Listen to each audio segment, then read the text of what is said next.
Es una noche cerrada en un cortijo aislado de Almería. Bajo la débil luz de un candil, varias siluetas sujetan a un niño de 7 años sobre una mesa. El pequeño, aterrado, apenas tiene fuerzas para gritar. Un anciano saca una navaja afilada y con pulso firme corta profundamente su costado. La sangre caliente mana y es recogida en una vasija. Un hombre enfermo la bebe desesperado, convencido de que así sanará. La macabra escena continúa. Extraen la grasa del niño para aplicarla como ungüento. Afuera, la oscuridad es total, pero dentro de esa habitación se acaba de consumar uno de los crímenes más atroces de la historia de España. Un crimen tan real y espantoso que dio origen a la leyenda del hombre del saco. Esto no es un cuento para asustar niños. Sucedió de verdad en 1910. Hola y bienvenidos a Así Matan, tu cita semanal con el lado más oscuro de la historia. Hoy tengo un caso estremecedor que inspiró una de las leyendas de terror infantil más conocidas en el mundo hispano. Hablaré del llamado Crimen de Gádor, el infanticidio ocurrido en 1910 en un pequeño pueblo de Almería que dio origen al mito del hombre del saco. Prepárate, porque lo que vais a escuchar parece sacado de una pesadilla, pero fue real. Y antes de comenzar, te invito a darle like a este vídeo si te impacta esta historia, suscríbete al canal si aún no lo has hecho y deja en los comentarios tus impresiones o teorías sobre este caso. ¿Conoces la leyenda del hombre del saco? ¿Imaginabas que pudiera basarse en hechos verídicos tan horrendos? Activa la campanita para no perderte los próximos relatos de crímenes reales. Y sin más preámbulos, adentrémonos en la oscura Almería de principios del siglo XX, donde la ignorancia, la superstición y la desesperación se combinaron para engendrar un crimen monstruoso.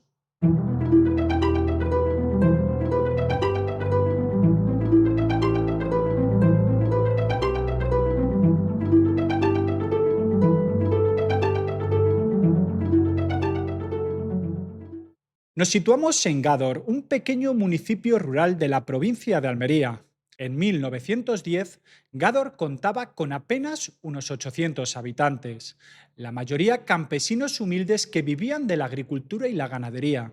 Era una época marcada por la pobreza, la falta de acceso a la medicina científica y la pervivencia de creencias populares. Las enfermedades como la tuberculosis eran prácticamente una sentencia de muerte, pues no existía una cura conocida y los remedios médicos eran limitados. En ese contexto, muchas personas desesperadas recurrían a curanderos y remedios folclóricos, algunos inofensivos y otros francamente peligrosos. La superstición estaba arraigada, se creía, entre otras cosas, que ciertos rituales macabros podían sanar enfermedades incurables. En Gádor y pueblos vecinos, como en muchas zonas rurales de España, los curanderos gozaban de cierta reputación. Eran sanadores empíricos que utilizaban hierbas, ungüentos y rezos para tratar a los enfermos. Pero también circulaban leyendas oscuras, se hablaba en susurros de brujería, de brujas que secuestraban niños y del sacamantecas, un personaje siniestro que robaba la grasa de sus víctimas para ungüentos mágicos. Los padres atemorizaban a sus hijos con historias del hombre del saco, un viejo que vagaba con un saco al hombro en busca de niños descuidados para llevárselos. Estas historias, transmitidas de generación en generación, eran consideradas cuentos para asustar. Nadie imaginaba que pronto en Gádor se volverían realidad. En ese pequeño pueblo vivía Francisco Ortega, apodado el Moruno. Tenía 55 años, era padre de familia y trabajaba como agricultor aparcero en un cortijo cercano. A mediados de 1910 recibió una noticia devastadora. Había contraído tuberculosis pulmonar, la temida tisis. La enfermedad avanzaba rápidamente, provocándole terribles accesos de tos y debilitándolo día a día. Francisco Ortega, presa del pánico ante la perspectiva de una muerte lenta, se obsesionó con hallar una cura milagrosa. Su médico poco podía hacer salvo recomendar reposo, buena alimentación y resignación.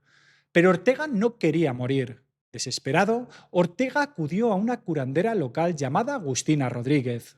Agustina era una mujer entrada en años que vivía en un cortijo apartado llamado Cortijo de San Patricio, en las afueras de Gádor. Tenía cierta fama en la comarca por preparar pócimas de hierbas y remedios caseros, mezclando creencias tradicionales con toques de superstición. Se decía que Agustina podía curar el mal de ojo, quitar verrugas con rezos y aliviar dolencias con ungüentos secretos. Ante el caso de Ortega, sin embargo, la curandera se vio sobrepasada. Sus infusiones habituales no mejorarían una tuberculosis avanzada. Agustina decidió entonces consultar a otro personaje siniestro, Francisco Leona Romero, conocido simplemente como Leona. Francisco Leona era un barbero de 75 años que ejercía también de curandero o sanador, aunque su reputación era oscura. Viudo de carácter huraño, arrastraba antecedentes criminales y muchos vecinos lo consideraban un brujo o estafador. A pesar de su mala fama, Leona era buscado por algunos desesperados que creían en sus conocimientos de ocultismo y remedios extraordinarios. Cuando Agustina le contó el caso de Ortega, Leona vio una oportunidad de lucrarse con la desesperación ajena. Leona accedió a tratar la enfermedad de Francisco Ortega, pero a cambio exigió un pago considerable de 3.000 reales de la época. Para una familia humilde era una pequeña fortuna, equivalente a varios meses de salario de un campesino. Aún así, la familia de Ortega, se menciona a su esposa Antonia López, reunió el dinero como pudo, movidos por la esperanza de salvar la vida del padre de la familia. Antonia, la esposa, estaba dispuesta a cualquier cosa con tal de ver a su marido curado. Más adelante se sabrá que entregó esa suma a cambio del terrible sacrificio que se planeaba. Fue entonces cuando Francisco Leona les reveló su receta infalible para curar la tuberculosis. Lo que propuso heló la sangre de Agustina y Ortega. Dijo que la única forma de sanar era realizar un ritual macabro. Había que beber la sangre caliente de un niño humano y aplicar sobre el pecho del enfermo las mantecas, la grasa, aún calientes extraídas del cuerpo del niño. Solo así, afirmaba Leona, ya está curado. Cito textualmente las palabras de Leona según relató luego la prensa. Con que beba la sangre caliente de un niño y con que le pongáis después las mantecas del propio niño sobre la tapa del pecho, ya está curado. Este remedio atroz se basaba en antiguas creencias del canibalismo medicinal, similares a supersticiones de otras regiones donde se pensaba que la sangre humana fresca podía transferir la fuerza vital al enfermo. Sorprendentemente, o quizá cegados por la desesperación, Francisco Ortega y su esposa aceptaron llevar a cabo semejante barbaridad si con ello salvaban su vida. Agustina Rodríguez, la curandera, también estuvo de acuerdo en ayudar a preparar todo lo necesario. Así, los tres conspiradores principales quedaron comprometidos. Francisco Ortega, el enfermo moruno que sería el beneficiario, Agustina Rodríguez, la curandera facilitadora, y Francisco Leona, el ejecutor del ritual. Solo les faltaba lo esencial para la cura, un niño inocente que sirviera de víctima propiciatoria. Encontrar un niño sano y robusto como requería el ritual no era tarea sencilla sin despertar sospechas. Francisco Leona asumió la responsabilidad de conseguirlo y no pensaba hacerlo solo. Reclutó para la misión a Julio Hernández, a quien se referían con el apodo del Tonto. Julio Hernández era hijo de Agustina Rodríguez, la curandera, y tenía unos 21 años en 1910. Su mote del Tonto sugiere que padecía alguna discapacidad intelectual o al menos que no era muy listo a ojos del pueblo. Era fácilmente manipulable por su madre y por Leona, así que accedió a ayudar en lo que le pedían.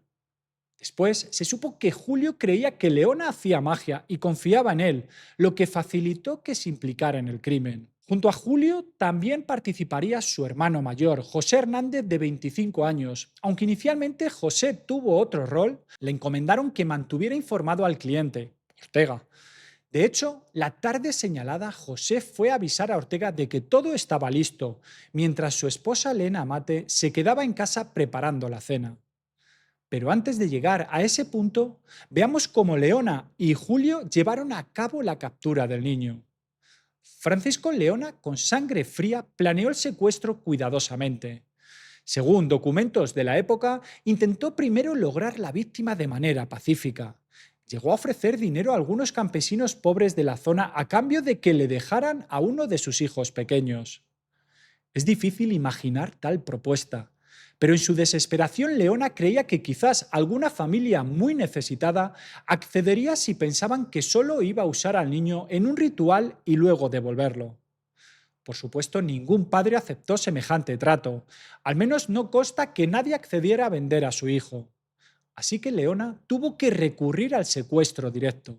El 27-28 de junio de 1910, según las fuentes varían si fue al atardecer del 27 o durante el 28 de junio, Leona y Julio salieron a la caza de un niño.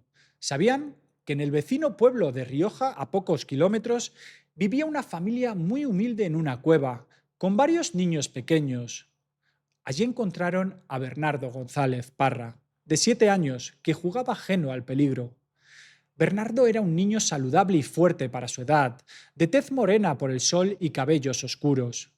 Vivía con sus padres y hermanos en una modesta casa-cueva excavada en la tierra, típica vivienda de los jornaleros más pobres de la zona.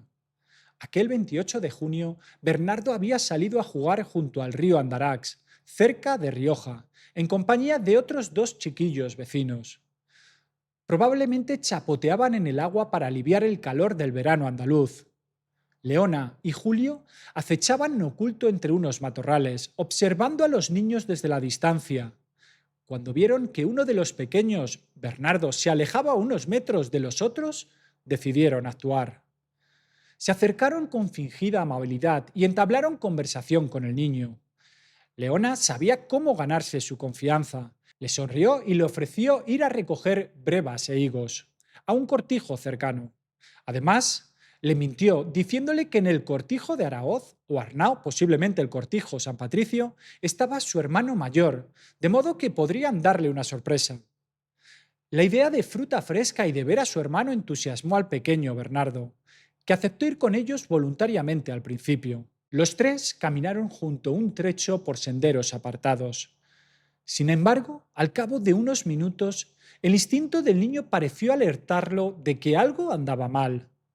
Bernardo notó quizás las miradas siniestras de Leona y la actitud nerviosa de Julio, según relataría ABC, bien por instinto, bien porque el feroz semblante de los que habían de ser sus asesinos reflejaba los miserables propósitos que les animaban. Bernardo quiso retroceder. El niño dijo que ya no quería continuar, quizás intentando zafarse y volver corriendo con sus amigos. Fue entonces cuando la verdadera cara de los secuestradores salió a la luz. Leona, fuera de sí, agarró bruscamente a Bernardo para impedir que escapara, gritándole a Julio que abriera el saco que llevaban. Entre ambos forzaron al niño. Julio sostuvo el costal abierto mientras Leona metía al pequeño cabeza abajo dentro del saco de arpillera. Bernardo pataleó y lloró, pidiendo ayuda, pero estaban lejos de cualquier adulto que pudiera oírle. Leona retorció varias veces la boca del saco para que la tela hiciera de mordaza y silenciara sus gritos. Aquella imagen, un viejo y un joven metiendo a un niño forcejeante en un saco, es el origen literal del hombre del saco como figura real. Con la presa asegurada dentro del costal, cargaron al niño al hombro. Leona, a pesar de sus 75 años, tenía la fuerza del fanatismo y se turnó con Julio para llevar el saco con el pequeño Bernardo adentro. El niño siguió llorando y suplicando desde el interior del saco, pero sus captores continuaron implacables. Para evitar los caminos transitados, se internaron por veredas poco frecuentadas, probablemente por entre los olivares y cerros áridos de la zona. Debieron caminar varios kilómetros cargando al pequeño. En algún momento, según se cuenta, Julio vaciló. Los sollozos de la criatura conmovieron a este joven de mente simple y estuvo a punto de decirle a Leona que lo dejaran ir. Pero Leona lo amenazó con terrible enojo, recordándole el dinero que les esperaba si cumplían la encomienda. Aterrorizado también por su cómplice, Julio obedeció. Así, tras un largo trayecto bajo el sol abrasador, llegaron finalmente al cortijo San Patricio, la casa aislada donde vivía Agustina Rodríguez. Era un sitio apartado, rodeado de campo y sin vecinos cerca, el escenario perfecto para consumar el crimen sin testigos. Allí Agustina lo estaba esperando ansiosamente, sabiendo lo que traían. Eran cerca de las 9 de la noche cuando llegaron. Para entonces ya estaba oscureciendo en aquel 28 de junio de 1910. Colocaron el saco con el niño en un rincón bajo el porche del cortijo, procurando que no escapara mientras ultimaban los preparativos. En la casa también se hallaba el propio Francisco Ortega, el moruno, el enfermo que había acudido puntual para recibir su cura. Ortega sostenía nerviosamente una olla de porcelana blanca, proporcionada por Agustina, lista para recoger en ella el preciado líquido vital. La escena que siguió a continuación sobrecoge por su crueldad premeditada. Una vez reunidos todos los implicados en el cortijo, León, Agustina, Julio, José y el propio Ortega procedieron a realizar el sacrificio ritual del pequeño Bernardo. El niño, aturdido y exhausto dentro del saco, fue sacado y colocado en una mesa o superficie plana. Estaba aturdido. Algunas versiones sugieren que Leona pudo haberle administrado cloroformo para adormecerlo antes de sacarlo del saco, aunque otras fuentes no lo mencionan. En cualquier caso, el pequeño apenas podía oponer resistencia en ese momento crucial. José Hernández, el hermano de Julio, había llegado también. Recordemos que era hijo de Agustina y había ido a avisar a Ortega. En el cortijo, bajo la tenue luz de un candil de aceite, cada conspirador tomó una posición alrededor del niño para inmovilizarlo completamente. Según la reconstrucción posterior de los hechos, Julio Hernández se colocó a un lado sujetando firmemente al niño por la cintura. Agustina Rodríguez se situó al otro lado, agarrándole un brazo y levantándole la camisa para dejar expuesto el torso infantil. Con la otra mano le sujetaba el otro bracito, para que no manoteara. José Hernández se puso frente a la cabeza de Bernardo, posiblemente sosteniéndole la cabeza o los hombros, asegurándose de que no se moviera. La pobre criatura, rodeada por los cuatro lados, apenas podía retorcerse. Solo sus ojos reflejarían un terror inimaginable. Francisca Leona, el verdugo, preparó sus instrumentos. En la mano sostenía una navaja barbera de hoja larga y filo finísimo, como las usadas por los barberos de la época. Con voz fría, Leona les pidió a todos que sujetaran bien al niño y que se prepararan. El moruno, Ortega, se colocó cerca, sosteniendo la olla justo debajo del lugar donde se haría la incisión, para no perder ni una gota de sangre. Llegó el momento culminante.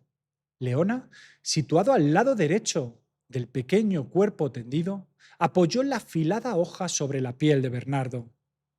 De un tajo decidido, infirió una ancha herida en la parte alta del costado izquierdo del niño.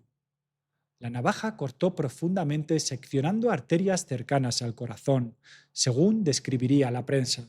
Bernardo probablemente perdió el conocimiento por el shock y el dolor en ese instante, si es que no lo había perdido antes. La sangre brotó en un chorro abundante y oscuro, manando del costado abierto. Justo al borde de la herida, Francisco Ortega, el moruno, sostuvo la olla de porcelana para recoger la sangre caliente de su joven víctima. La sangre llenó el recipiente rápidamente. En cuanto la olla estuvo casi llena, Ortega, con manos temblorosas y febriles, bebió la sangre de un trago. La mezcló con un poco de azúcar, según se comentó después, para poder tolerar mejor el sabor metálico, y se la tragó, creyendo firmemente que ese horrendo brebaje le salvaría la vida. En aquel momento Ortega debía de pensar que estaba realizando un acto casi mágico de autosanación. Bebía la vida de un niño para renovar la suya propia. Mientras tanto, Bernardo yacía agonizante. Increíblemente, es posible que aún tuviera un hilo de vida tras la sangría, ya que el corte no fue directamente en el corazón, sino en las arterias cercanas.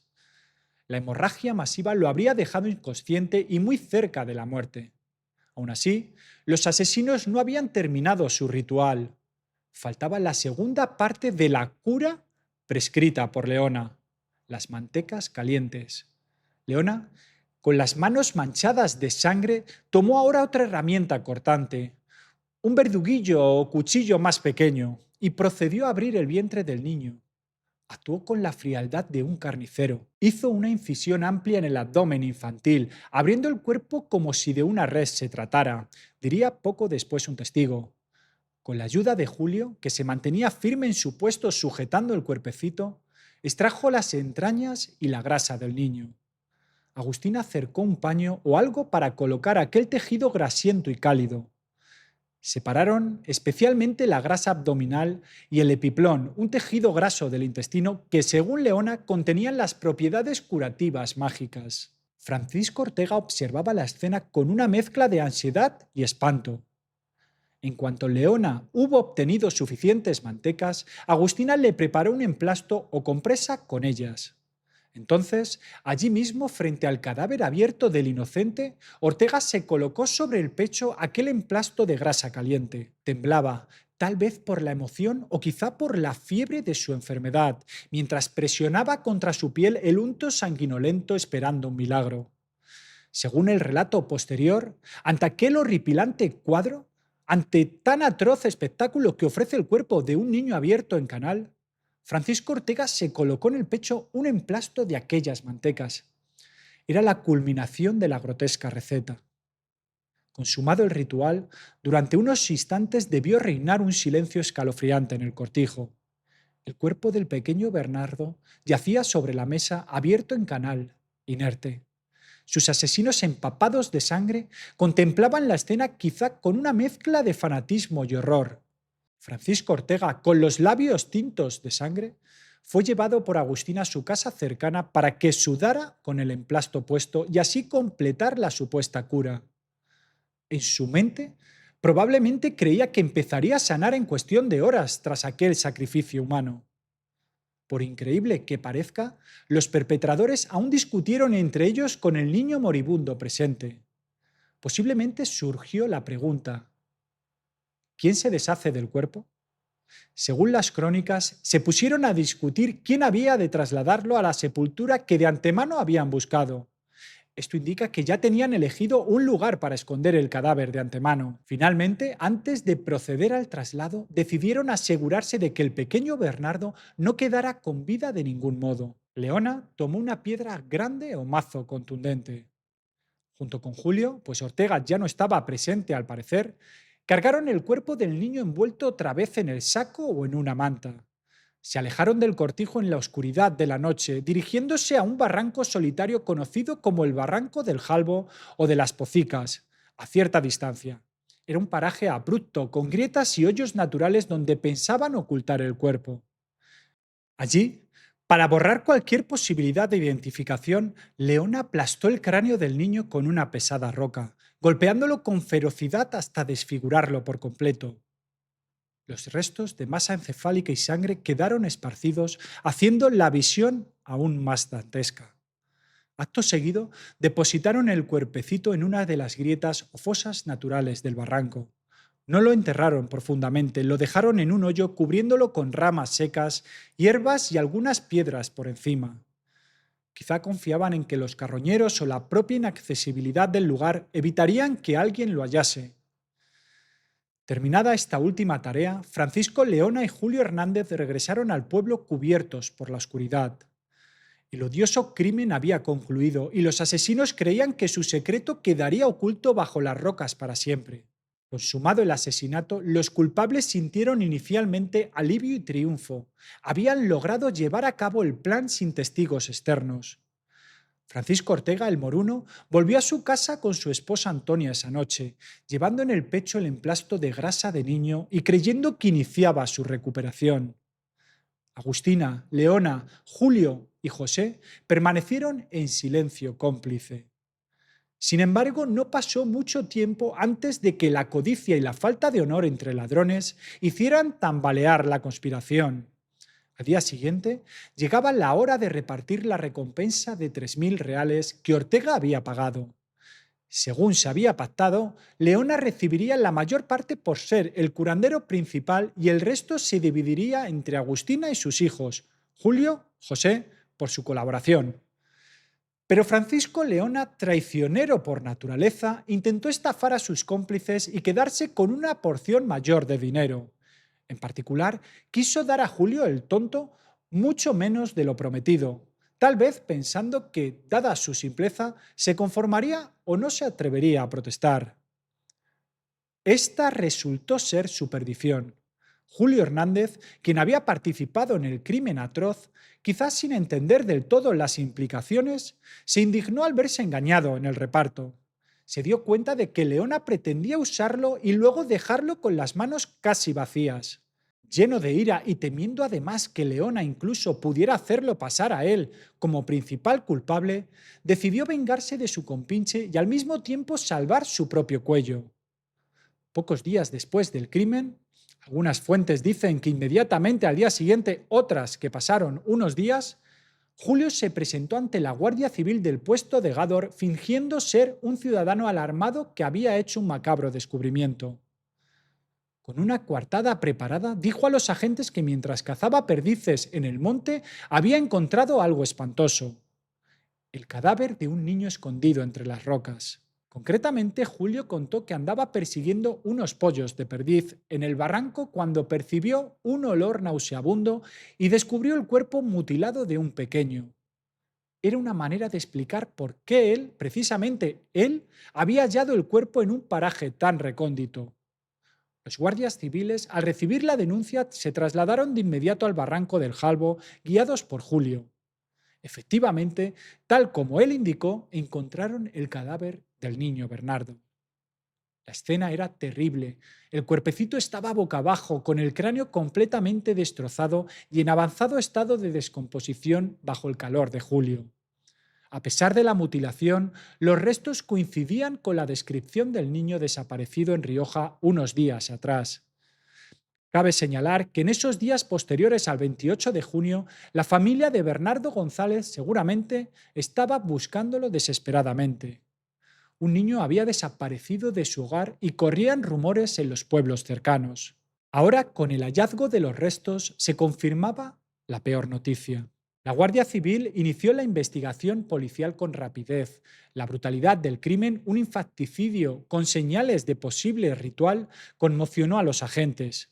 ¿Quién podía haber hecho algo semejante en aquella comunidad pequeña donde todos se conocían?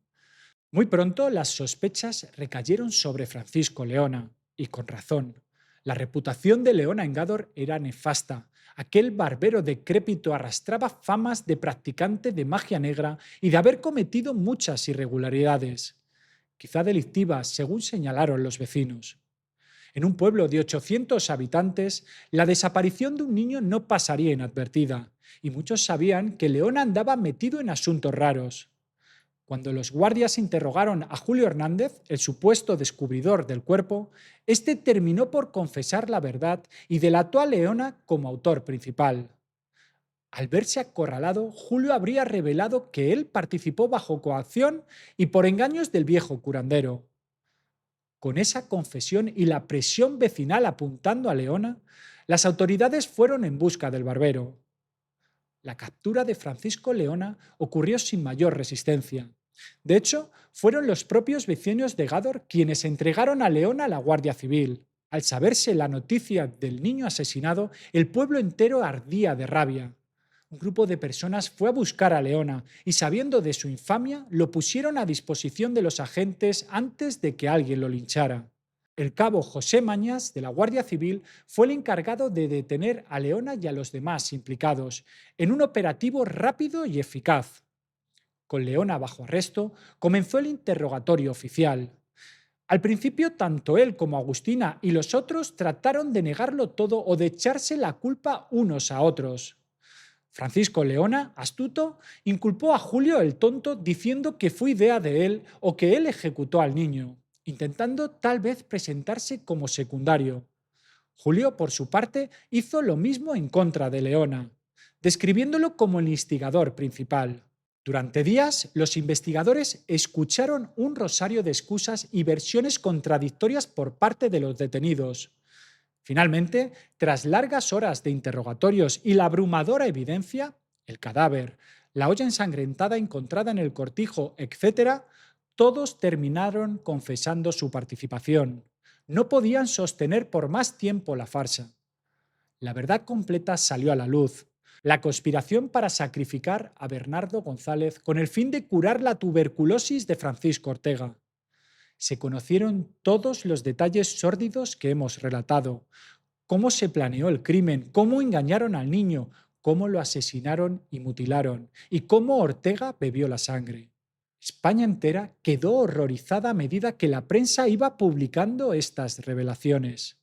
La Guardia Civil detuvo a todos los involucrados. Además de Leona, Julio, José Hernández y la curandera Agustina, también fueron arrestados Francisco Ortega, el moruno, el enfermo cliente, y Antonia López, esposa de Ortega, acusada de complicidad o encubrimiento por haber facilitado el pago y quizás sabido del plan.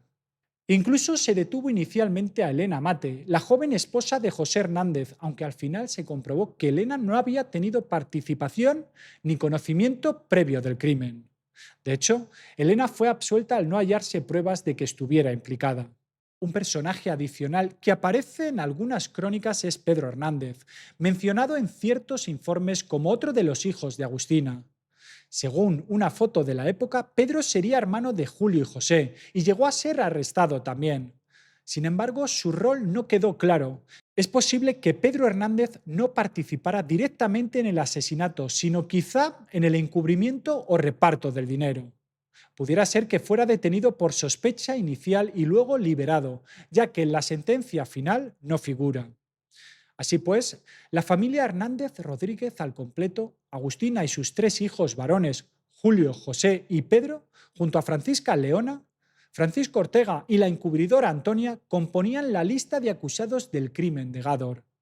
El proceso judicial por el crimen de Gádor acaparó la atención nacional a finales de 1910 e inicios de 1911. La atrocidad del caso, un infanticidio ritual para obtener una cura milagrosa, hizo que la prensa lo bautizara como crimen monstruoso y que se lo comparara con las peores historias de terror. ABC advirtió en sus páginas que ni los famosos asesinatos de la época, como los del Huerto del Francés, se comparaban en crueldad a lo ocurrido en Gádor. El público seguía ávido cada detalle del juicio, escandalizado de que algo así hubiera ocurrido en suelo español. En la fase de instrucción, todos los acusados prestaron declaración. Las confesiones fueron espeluznantes, pero facilitaron los hechos para los jueces. Francisco Ortega el Moruno inicialmente intentó minimizar su culpa, quizá alegando que él no había participado en la ejecución física del niño, lo cual era cierto, pues apenas sostuvo la olla y bebió la sangre. Sin embargo, su rol de inductor y beneficiario quedó claramente establecido. Él pagó por el crimen y estuvo presente consumando el acto. Agustina Rodríguez, la curandera, también quiso excusarse diciendo que ella solo hizo lo que Ortega y Leona le pidieron, pero eso no la libró de responsabilidad. Fue cómplice necesaria, preparó el lugar, sujetó al niño e incluso cobró dinero por ello. Francisco Leona, el principal ejecutor, trató de aparentar demencia o influencia demoníaca para evadir la pena máxima, llegando a decir que actuó bajo hechizo de Agustina o cosas por el estilo. No le sirvió de nada.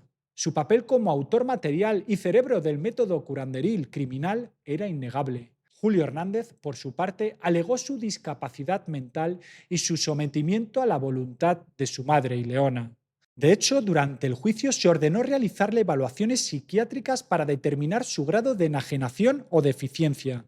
Los peritos concluyeron que Julio tenía sus facultades muy mermadas. Lo calificaron prácticamente de demente o idiota en términos de la época. Finalmente, tras un proceso relativamente rápido, recordemos que la mayoría confesaron, llegó la sentencia. La Audiencia Provincial de Almería condenó a la pena capital a los principales culpables: Francisco Leona, Francisco Ortega, el Moruno, Agustina Rodríguez y Julio Hernández, es decir, 4 penas de muerte que en aquella época en España se ejecutaban mediante garrote vil. Sin embargo, la historia final de cada uno tuvo matices. Francisco Leona Romero, el barbero curandero de 75 años, fue sentenciado a morir por garrote vil.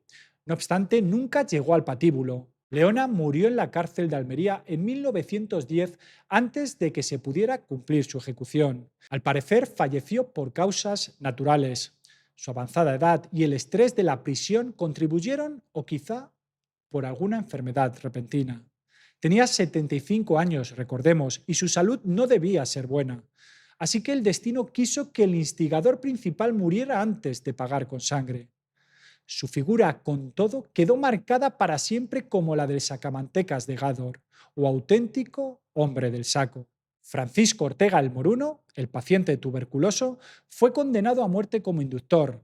A diferencia de Leona, Ortega sí fue ejecutado. Se cumplió su sentencia en el Garrote Vil probablemente en 1911, poco después del juicio en la prisión provincial. Murió así el hombre que creyó salvar su vida bebiendo sangre inocente. Irónicamente, no hay constancia de que el ritual le alargara la vida. Su tuberculosis estaba avanzada y es posible que de todos modos no hubiera sobrevivido mucho más, pero acabó antes en el garrote por su crimen. Agustina Rodríguez, la curandera, también fue condenada a muerte y ejecutada por garrote vil. Pese a su edad, era una mujer mayor, quizá en sus 50 o 60, las autoridades no tuvieron clemencia. Consideraron su papel particularmente atroz. Una mujer madre de familia que en lugar de proteger a un niño participó activamente en su asesinato por codicia. Agustina pagó con su vida, convirtiéndose en una de las pocas mujeres ejecutadas en España en ese entonces por infanticidio. Julio, el tonto Hernández, inicialmente recibió también condena de muerte, al haber sido partícipe necesario del secuestro y asesinato. Sin embargo, aquí hubo una salvedad. Su defensa alegó demencia y se presentaron informes psiquiátricos que lo calificaron de alineado mental. El tribunal terminó por indultarlo de la pena capital, conmutándola por internamiento debido a su insanía. Julio fue enviado a un manicomio, en lugar de al patíbulo. Se dice que pasó muchos años internado. No se sabe con certeza qué fue de él tras cumplir una larga reclusión, pero su vida quedó arruinada. José Hernández, el hermano mayor, tuvo un rol secundario, avisó a Ortega y sujetó al niño. Fue condenado a 17 años de prisión por complicidad en asesinato. José cumplió su condena y años después recuperó la libertad, aunque siempre cargando el estigma de su participación en esta atrocidad. Antonia López, la esposa de Ortega, estuvo implicada por haber entregado el dinero y posiblemente saber a qué se destinaba. Algunas fuentes la llaman encubridora. No obstante, no parece que haya sido severamente castigada. Podría haber recibido alguna pena menor o incluso quedar impune por falta de evidencia directa, dado que en la sentencia publicada en prensa no se la menciona entre los condenados. Es posible que Antonia no fuera procesada formalmente o se la absolviera de delito. Quizá alegó que desconocía los detalles del ritual. Elena Mate, la joven esposa de José, fue absuelta sin cargos, pues quedó claro que no intervino ni supo nada hasta después de los hechos. En total, el drama terminó con varias ejecuciones. Algunos medios resumían en agosto de 1910 que todos los procesados, a excepción de Francisco el Moruno, estaban ya convictos y confesos, anticipando lo que sería su destino. En efecto, para finales de 1910 el caso estaba judicialmente cerrado. La verdad se supo, los culpables confesos y sentenciados. La justicia humana había actuado, aunque nada podría reparar el daño irreparable hecho a aquel niño inocente. La noticia del cumplimiento de las penas fue recibida con cierto alivio por la opinión pública de entonces. Muchas crónicas señalaban que estos criminales fueron ahorcados o ejecutados y que sólo así se hacía justicia. España tenía en aquel entonces pena de muerte para casos excepcionales y pocos casos parecían más merecedores de ella que este crimen monstruoso. Aunque las sentencias pusieron fin legal al caso, el impacto social y cultural del crimen de Gádor perduró por décadas. Este hecho macabro conmocionó a todo el país y dejó una cicatriz profunda en el imaginario popular. La idea de que unos adultos hubieran secuestrado, desangrado y descuartizado a un niño para usar su sangre y grasa como medicina era tan escalofriante que comenzó a transformarse en leyenda. De generación en generación, en todas las regiones de España se empezó a advertir a los niños traviesos que viene el hombre del saco. ¿Y quién era el hombre del saco? Pues ni más ni menos que un trasunto de Francisco Leona, el viejo curandero malvado que llevaba un saco para robar niños. Desde el crimen de Gádor en adelante, la figura del hombre del saco cobró una fuerza enorme en el folclore. Ya existía la leyenda de un viejo que raptaba pequeños, pero ahora tenía un referente real y reciente. Los padres temían que pudiera haber imitadores o que hubiese otros curanderos dispuestos a cometer atrocidades similares. La prensa de la época contribuyó a afianzar el mito. Llamaron a Leona el sacamantecas, reviviendo el viejo término para aquel que extrae la grasa humana. Artículos y crónicas describían a Leona casi como un monstruo e incluso publicaron fotos de los acusados esposados para que todos vieran el rostro del mal. Una fotografía tomada en agosto de 1910 mostraba en blanco y negro a Francisco Leona, Julio y José Hernández e incluso al hermano mayor Pedro, alineados junto a los guardias civiles. Esa imagen debió helar la sangre de muchos lectores. Ver a los hombres del saco de carne y hueso con semblante adusto confirmaba que la pesadilla había sido real. Los ciegos, cuentacuentos y buhoneros que recorrían los pueblos por entonces también difundieron la historia. Era común en la España de principios del siglo XX que juglares populares vendieran pliegos de cordel, folletos con romances en verso sobre crímenes famosos y cantaran las hazañas macabras para atraer público. El crimen de Gádor se convirtió en materia de esos romances de ciego. Se recitaban versos admonitorios contando cómo se perpetró el horrible crimen de Gádor y cómo los asesinos, entre ellos el sacamantecas, fueron apresados por la Guardia Civil. La gente se agolpaba en plazas y mercados para escuchar con el corazón helado aquella narración rimada que servía de escarmiento general. Frases como allí se juntaron la maldad, la superstición y la ferocidad para sacrificar a un niño de 7 años circulaban en estos relatos populares subrayando la moraleja. La ignorancia y la crueldad humanas no conocen límites. Así, el miedo al hombre del saco se propagó por todo el país y se transmitió de padres a hijo durante generaciones. Ya no era solo un personaje imaginario para asustar niños desobedientes. Llevaba detrás la sombra de un crimen verdadero. Cada vez que alguien decía, duerme que si no vendrá el hombre del saco, en el inconsciente colectivo resonaba la historia del niño Bernardo de Gádor. La leyenda se mezcló con la realidad hasta tal punto que muchos creyeron que en efecto había existido un hombre del saco que mataba niños para extraer su unto. Con el tiempo, otros casos criminales en España también fueron metidos en el mismo saco. Nunca, mejor dicho. En 1912, solo 2 años después, salió a la luz el caso de Enriqueta Martí, en Barcelona, apodada la vampira del Raval, una mujer que secuestraba niños y se decía que hacía pócimas con su sangre. Ese caso, junto con el de Gádor, reforzó la figura del asustaniños en el imaginario popular. Pero el crimen de Gádor siempre se destacó por su crudeza ritual y por ser el origen moderno del mito. Incluso más allá de España, en países como Chile, Argentina o México, donde existe la versión local del Viejo del Saco, se empezó a citar el caso español de 1910 como referencia histórica del hombre del saco real. La historia viajó por el mundo en forma de advertencias sobre lo que la ignorancia, la superstición y la maldad pueden provocar. El crimen de Gádor nos deja lecciones escalofriantes. Nos muestra cómo la desesperación y la superstición llevaron a gente común a cometer una atrocidad inimaginable.